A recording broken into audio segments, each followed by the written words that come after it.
cada vez que matan a alguien aquí en Cali, a alguien en todo el mundo, pues en el país, pero pues aquí hablando de nuestra ciudad, cada vez que matan a alguien en nuestra ciudad, lo único que están dejando es una herida gigante, una mamá llorando que difícilmente va a poder recuperarse la muerte de su hijo, una familia herida, una familia con sed de venganza. Eso no se nos puede normalizar en nuestra ciudad. Los muertos los están poniendo jóvenes, negros, de 14 a 25 años, y eso no se nos puede normalizar en nuestra ciudad. Eso no se nos puede normalizar. Un saludo a todos los suscriptores de quienique.com. Hoy nos encontramos con la candidata a la alcaldía de Cali, Diana Rojas. Ella es una economista de la Universidad Autónoma de Occidente y magíster en planificación urbana y regional de la Universidad de los Andes. Entonces, está aspirando a la alcaldía bajo su movimiento Cali Caleñísima. Es un movimiento político independiente que ella misma creó. Hola Diana, ¿cómo estás? Bienvenida. Hola, ¿cómo estás? Muchas gracias a vos por la invitación y a todos ustedes aquí por estar conectados. Claro que sí. Bueno, Diana, entonces yo sí quiero empezar con lo más reciente, de pronto un poquito lo que más polémico está en estos momentos, y son las vallas publicitarias que salieron hace poquito con Tulio Gómez. Quiero que me cuentes más o Sí, menos qué fue lo que pasó y en qué va todo este tema. no va bien, nunca ha habido ningún problema. Ya hablé con Tulio como desde la semana pasada y le conté que pues ya era la hora de sacar publicidad y él es mi candidato a la gobernación y me dijo, sí, hágale, hágale. Entonces le mandé el diseño, toda la vaina y ya. Y entonces pues de otras campañas pues salieron a decir como así, que Diana sacó publicidad con Tulio, eso es lo más normal, un candidato a la alcaldía pues siempre busca pues con quién va a ser equipo a la gobernación. Y lo que pasa es que yo no soy tibia ni ando que tratando de quedar bien con uno, con el otro, no, yo soy candidata a la alcaldía, voy a ser alcaldesa de Cali y mi candidato hoy a la gobernación es Tulio. Entonces, pues Tulio salió a decir, no, yo no estoy haciendo alianza con ningún candidato, bienvenidos todos. Y pues por supuesto, es que eso era lo que había que hacer, los que quieran sumar de candidatos a la alcaldía, pues ahí las puertas están abiertas. Entonces, eso fue lo que pasó con las vallas y bien, ahí montamos, hoy montamos como 5 vallas más. Muy bien. Pero entonces Tulio sí es el que tú estás apoyando a la gobernación, no necesariamente es mutuo, pero ese es el que tú quieres que quede. O Sí, claro, explícame ahí pues un poquito. uno, claro, uno como candidato a la alcaldía, uno siempre decide quién es el candidato a la gobernación, pues porque uno no puede decir, yo soy candidata a la alcaldía y cualquiera que sea, pues con cualquiera que sea gobernador voy a trabajar, pero uno pues tiene que tomar una postura. Entonces yo dije, y pues tú lo sabes, de hace mucho rato que mi candidato a la gobernación es él. Entonces, pues por eso salimos a hacer campaña, pues diciendo, este es el equipo anticorrupción, Tulio. Y pues Tulio por el otro lado, pues salieron a presionarlo de otras campañas y que cómo era posible que yo había sacado vallas. Y Tulio lo que salió a decir es, yo no estoy haciendo, yo no he escogido a una persona, simplemente los que quieran hacer equipo en esta campaña, bienvenidos. Entonces, yo no tengo la culpa que los otros candidatos sean tibios y quieran quedar bien con Dilian y quieran quedar bien con Tulio. Bueno, ya que mencionas a Tilian, ¿cómo es tu relación con el partido de la U? No, no hay relación con el partido de la U. No hay relación. Y por eso creaste tu propio movimiento independiente, tu movimiento político, que no va bien con otros partidos. ¿O a qué se debe esta necesidad de crear un movimiento? No, yo creo que, a ver, uno no puede salir a decir cuando uno hace política que todos son malos, que todos son corruptos, no. Simplemente yo sí creo que hay unas líneas rojas con la politiquería. Uno no le puede parecer normal unas prácticas tradicionales en las que todos nos hemos acostumbrado a que sí se tienen que hacer las cosas. Yo fui concejal de Cali y fui esa concejal que denunció de forma, digamos, sistemática, pero con todos los argumentos, pues toda la presunta corrupción de esta administración. Y para nadie es un secreto, pues que quienes cogobernaron con Jorge Iván Ospina, donde además yo hacía parte del consejo, yo fui la primera votación del partido, yo llegué al consejo como el Partido Liberal y pues me iban a cobrar pues todas mis denuncias y todos mis debates que yo había tenido en el consejo. Entonces por eso me tocó renunciar al partido, me tocó renunciar al consejo y me iban a cobrar pues todos mis debates contra la corrupción y ya. Entonces me salí del consejo, renuncié. Cuando uno hace política, uno tiene dos caminos, o cambiar de partidos o cambiar de principios. Aquí mis principios están intactos. Me fui del partido y creé mi propio movimiento, recogimos firmas, me inscribí con 165.000 firmas, la única candidata recogió firmas y decidió inscribirse sin ningún coaval. Bueno, aquí es que he visto un poco tu biografía, me llama la atención que has participado en varios movimientos independientes. ¿Tú siempre estás buscando estos movimientos independientes porque son los que te representan?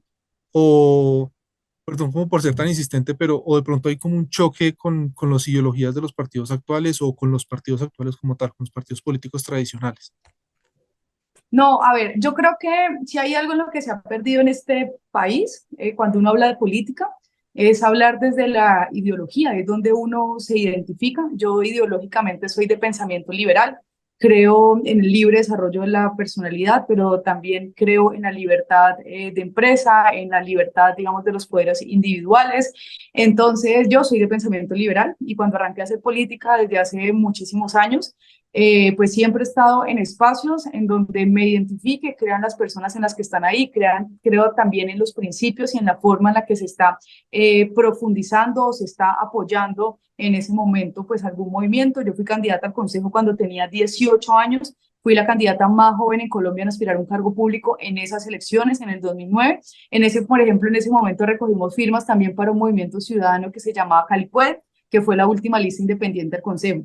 Y lo que pasa es que los movimientos independientes, cuando no tienen su escaño, digamos, cuando no arrancan, cuando uno no ganan una curul, pues simplemente el movimiento pues no existe. Digamos que eso no funciona como los partidos que tienen personería jurídica cuando tienen una curul en el Congreso. Entonces ahí estuve por Calipuede, digamos, fue la primera vez que aspiré y ya la segunda vez que aspiré fue por el Partido Liberal y ahora pues que renuncié al partido, no a mi pensamiento liberal. Yo creo que uno cuando habla de liberal a veces como que uno está marcado al partido, no, yo sigo, mi pensamiento es absolutamente liberal y pues renuncié al partido porque además los partidos en este país pues no tienen, pues además uno de los retos en los que tenemos que avanzar y es que no tienen democracia interna, sino que el cacique aquí en las regiones dice, este vamos a apoyar, este sí, este no, este sí. Yo he sido la concejal estrella de aquí de Cali, mejor dicho, salí a denunciar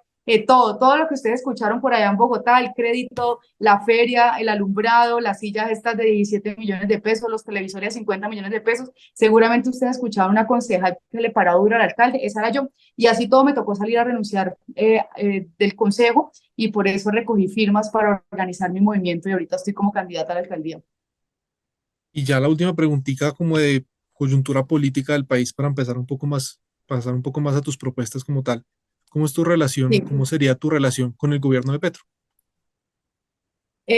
¿Cómo sería mi relación como alcaldesa en el gobierno de Petro? Pues hay que Claro. trabajar con el gobierno nacional. Nosotros tenemos muchos proyectos como ciudad en los que desde el presupuesto del gobierno nacional pues tenemos que ejecutar. Esto pasa además entendiendo que es una ciudad muy empobrecida y con muchísimas necesidades y oportunidades. Entonces vamos a avanzar, por ejemplo, en temas que compartimos como la Universidad del Oriente, que tiene una asignación de 18.000 millones de pesos por parte del gobierno nacional, entendiendo también, digamos, una de las apuestas más grandes y es el fortalecimiento también de toda la inversión que se tiene que hacer en Cali, no como capital del Valle del Cauca, sino como la capital del suroccidente colombiano y del Pacífico, y esto significa inversión en los jóvenes, en las azoteas, en las huertas comunitarias, el trabajo que se tiene que hacer con la prolongación de la vía Cali-Jamundí, los recursos también que hay para la PETAR del sur de nuestra ciudad.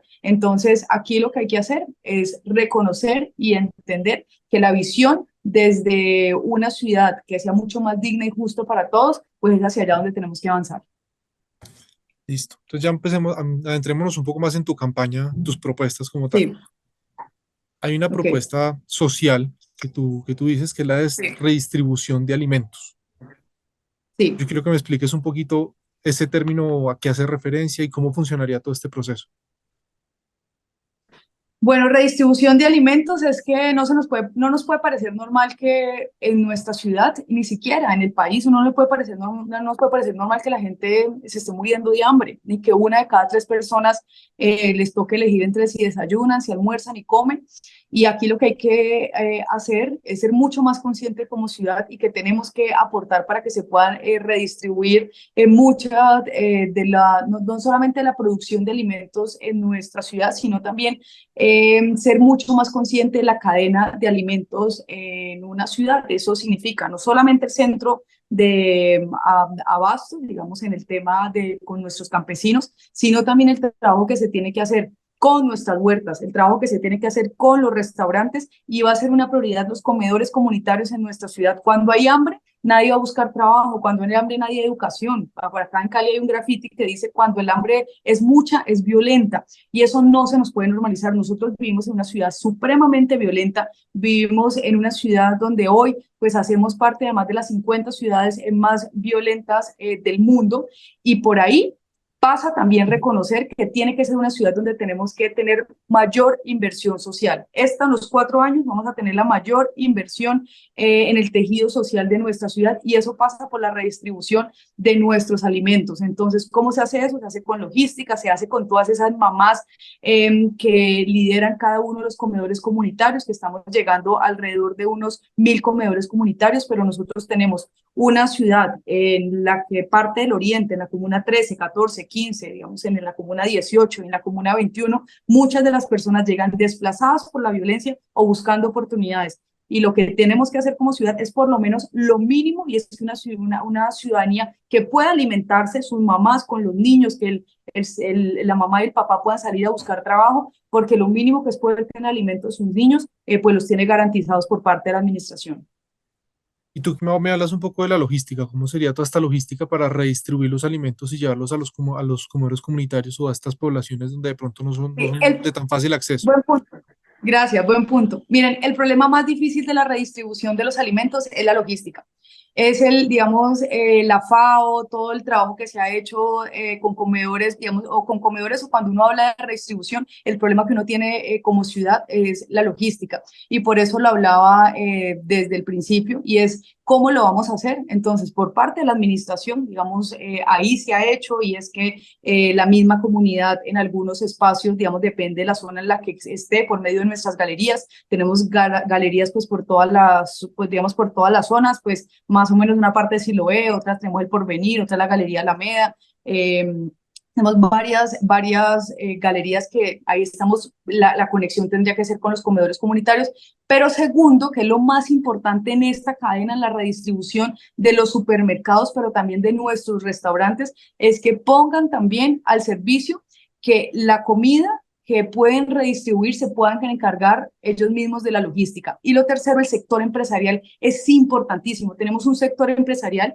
que por medio de otros, digamos, de otras actividades han empezado a crear lo que hoy conocemos como Compromiso Valle y una de sus prioridades ha sido los comedores comunitarios, que se pueda garantizar la logística.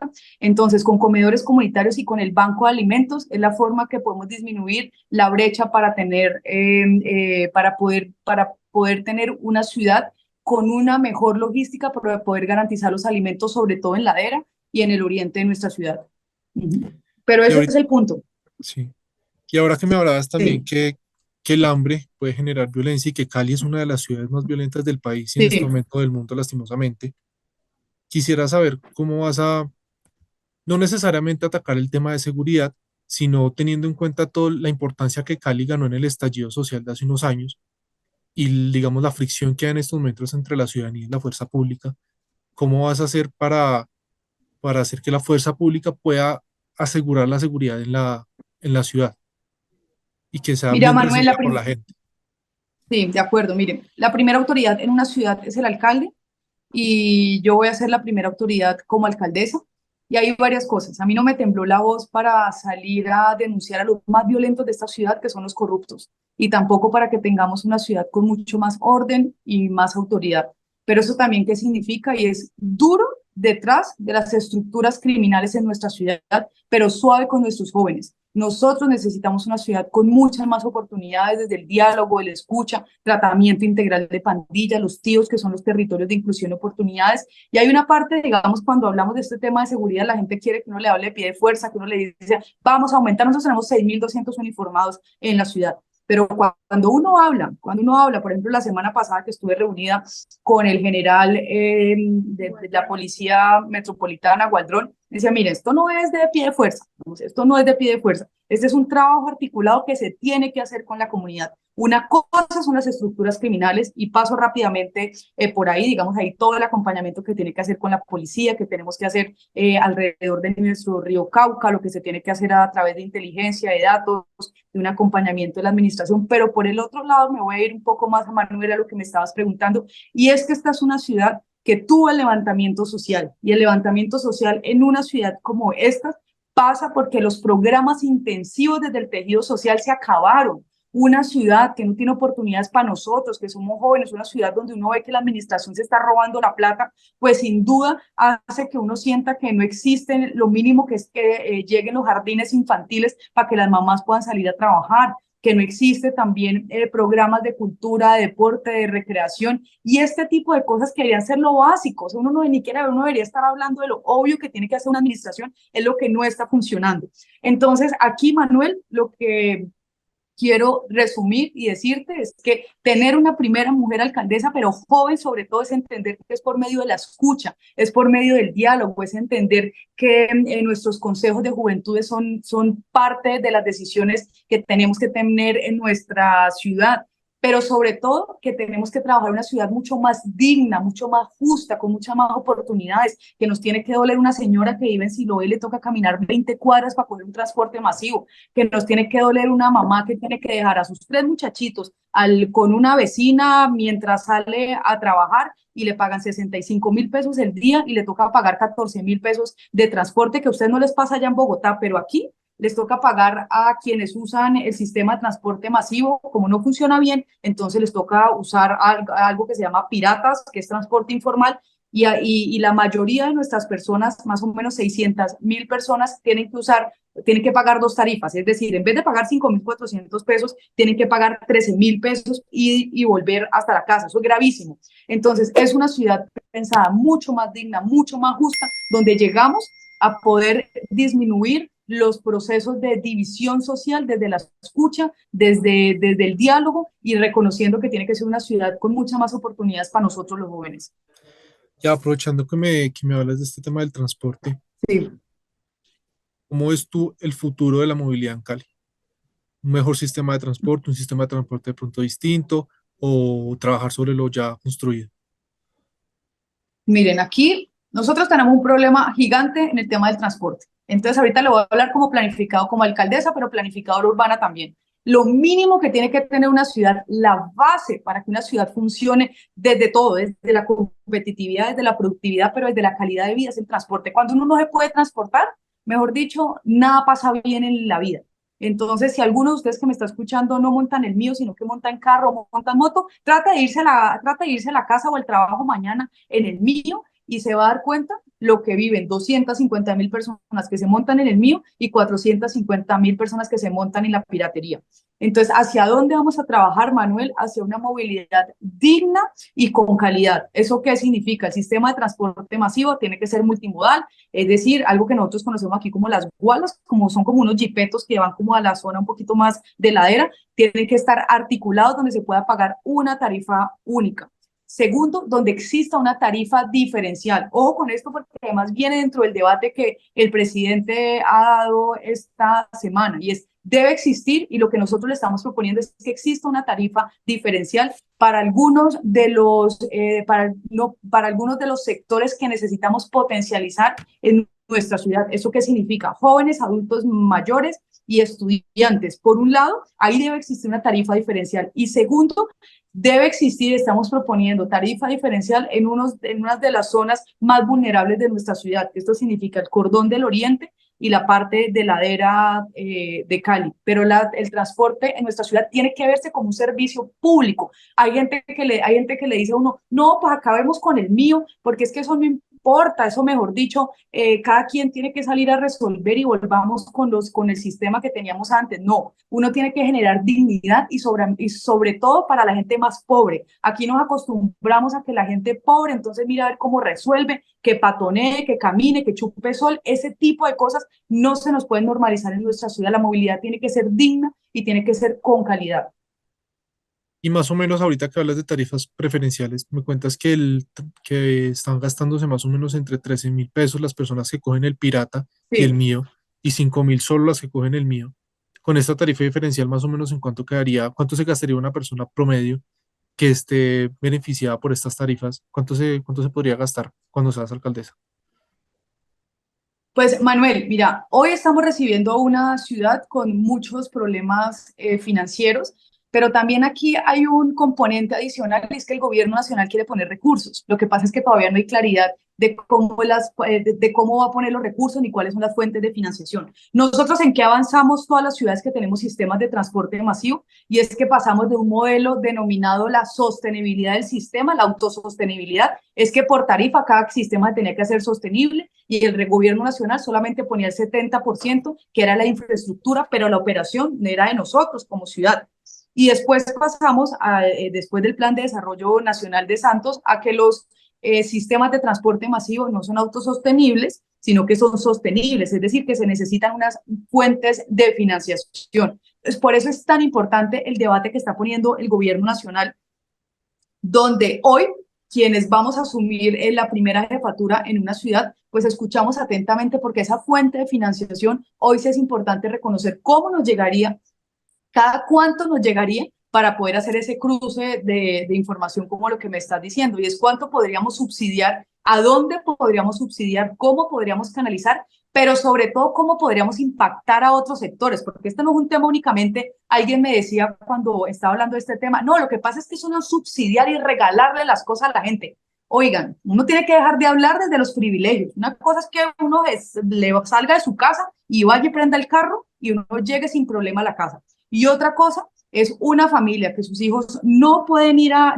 estudiar porque no tienen cómo pagar tres pasajes. Peor aún, que una mamá o un papá no puedan ir a buscar trabajo porque no tienen cómo transportarse y porque la movilidad no es digna. Entonces, sí es importante entender que poder hablar del servicio público como si habláramos del agua, así, mejor dicho, nadie estaría diciendo que es que mejor dicho, quién le va a llegar agua, a quién no le va a llegar agua. Cuando uno habla de la movilidad, tiene que concebirse como un servicio público, como un servicio fundamental. La movilidad es desde la libertad de mínima garantizada al ser humano.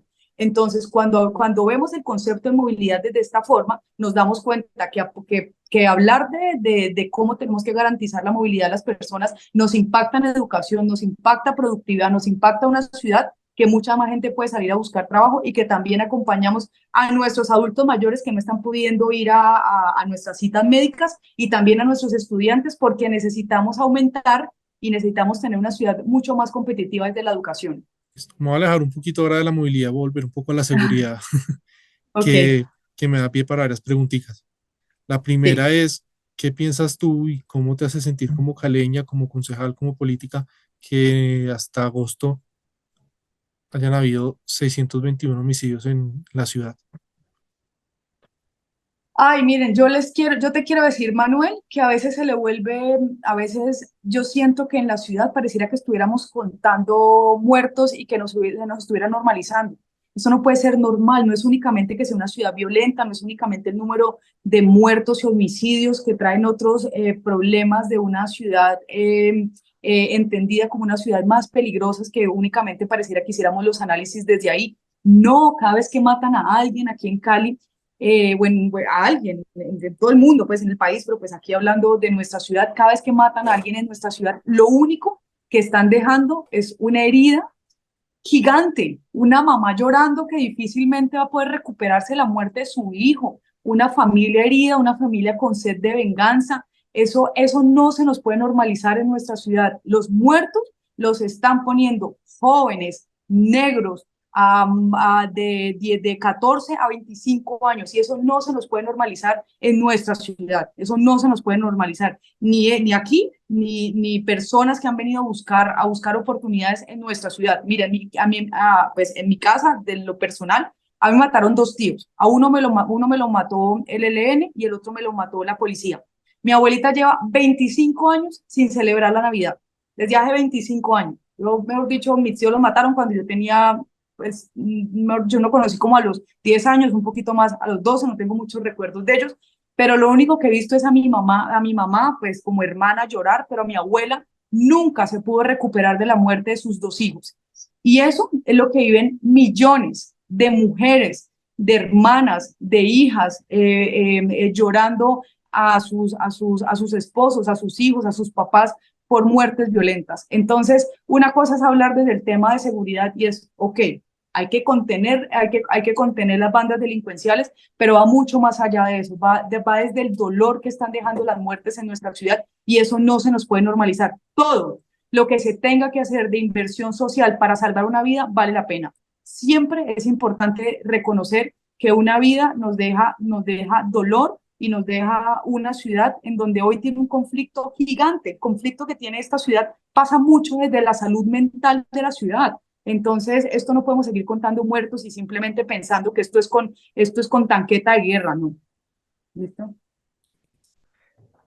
¿Y tú crees que tú propones una educación inclusiva, una educación, una educación inclusiva equitativa? Es la palabra que se me ha olvidado, perdón. ¿Tú crees que esto ayudaría también a este tema que tú estás hablando de que la seguridad va desde la salud mental, va parte de la salud mental caleña? Miren, esto no es qué pena que me entran muchas, estoy cancelando y cancelando, ahí, ya estoy bien, ¿están bien? Sí, perfecto. Eh, Mira, estos son varios caminos, pero es entendiendo también cómo se reconoce la seguridad en la ciudad. Y miren, esto es con estructuras criminales, ahí hay cosas. Quien eligió estar en las estructuras criminales es un proceso de microtráfico, de narcotráfico, lo que tenemos, digamos, en nuestros farallones con minería ilegal, digamos, ahí hay muchos procesos, desde procesos de extorsión, los retrovisores, digamos, ahí hay tipos de delincuencia. Y con las estructuras criminales y quienes delinquen, ahí vamos a estar persiguiendo y dándole a la ciudad, junto con la policía, un parte de tranquilidad. Pero por otro lado, Manuel, por supuesto que esta es una ciudad, por supuesto que esta es una ciudad por supuesto que esta es una ciudad en la que la inversión social desde la educación, desde la cultura, desde nuestras instituciones educativas es una prioridad, pero también reconociendo, a ver, es que es reconociendo también como el sentido de pertenencia de una ciudad, pero el sentido de pertenencia también a querer vivir y a tener posibilidades. Cuando vos te enfrentas con un pelado que tiene 15 años y que le parece que lo único que puede, que la única oportunidad que tiene es hacer parte de una estructura criminal en la ciudad, cuando la única opción que ve es que tiene que ser parte de una estructura criminal para poder ser alguien en la vida, uno se tiene que preguntar qué estamos haciendo para eso. Y esa es la gran responsabilidad mía como alcaldesa, porque la gente le dice a uno la gente lo cuestiona a uno muchas veces y dice, no, es que hay que perseguir, sí, claro, la estructura criminal por un lado, pero yo no le puedo decir a un pelado que tiene 15 años y que hoy está dejando de terminar su noveno de bachillerato, que la única opción es que está viendo en la vida es que le entreguen un arma y que tiene que hacer un proceso de fleteo para que pueda ser parte de una banda delincuencial.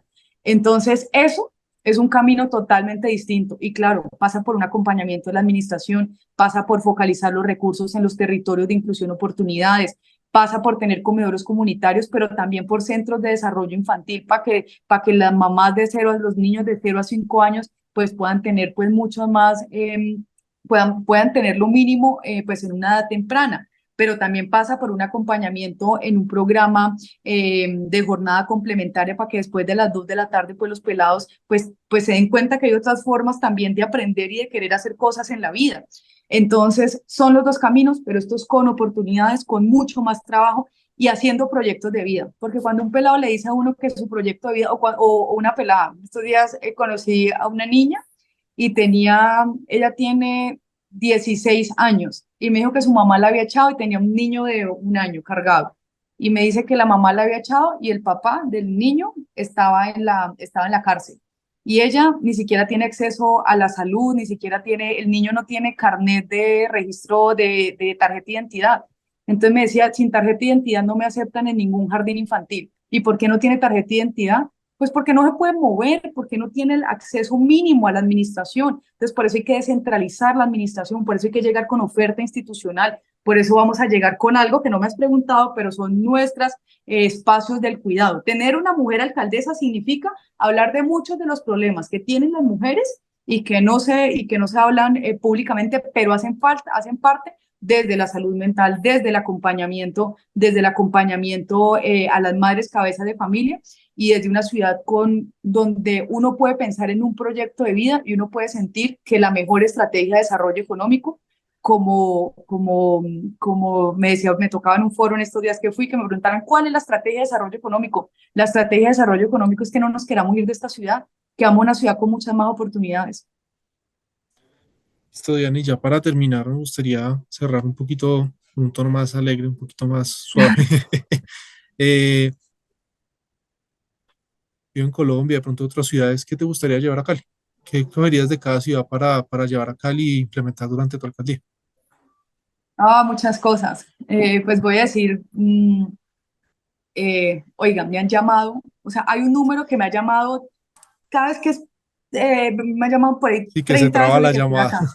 Sí, sí, sí. Sí, sí, Vean muchas cosas. El sentido de pertenencia de Barranquilla y de los paisas, nos vamos a traer para acá, que nos volvamos a sentir orgullosos de ser caleñísimos, independientemente si nacimos o no nacimos en esta ciudad y nos vinimos a sí. buscar oportunidades. Eh, Me traería de Bogotá ese trabajo que se hizo de cultura ciudadana con Mopus hace muchos años. Me traería también de Bogotá muchos de los debates que se han hecho de renovación urbana, pero el trabajo comunitario. Me traería me traería de otras ciudades un poco más del otro lado del mundo eh, el trabajo que se hace con el espacio público. El espacio público es dignificador. Todos somos iguales en el espacio público y nuestros parques tienen que ser iluminados, tienen que llenar de amor, de vida, tienen que tener lugares dignos. Esto no nos puede parecer normal que estamos llenos de tierrero y ese es el espacio público de un parque. Los parques, el espacio público, que podamos caminar, que podamos salir tranquilos, pero que podamos tener espacios donde nuestras bibliotecas son dignas, donde tenemos internet. El espacio público es una de mis prioridades como alcaldesa, no hablamos de eso, pero son tres tomas. Una cosa es la transparencia, el buen gobierno, el tejido social y lo tercero que es la planeación y la recuperación de nuestro espacio público. Bueno, listo, Diana, muchas gracias. Yo creo que si te siguen llamando, yo Sí, creo. sí, qué pena. Muchas gracias por darnos el espacio. Quien quiere y quede, siempre las puertas abiertas cuando quieras hablar con nosotros. Y pues te mandaremos todo apenas terminemos. Bueno, listo, Manuel, muchísimas gracias, mucho gusto a todos ustedes que me han visto. Yo soy Diana Rojas y estoy haciendo campaña para ser la primera alcaldesa de Cali. Muchas gracias.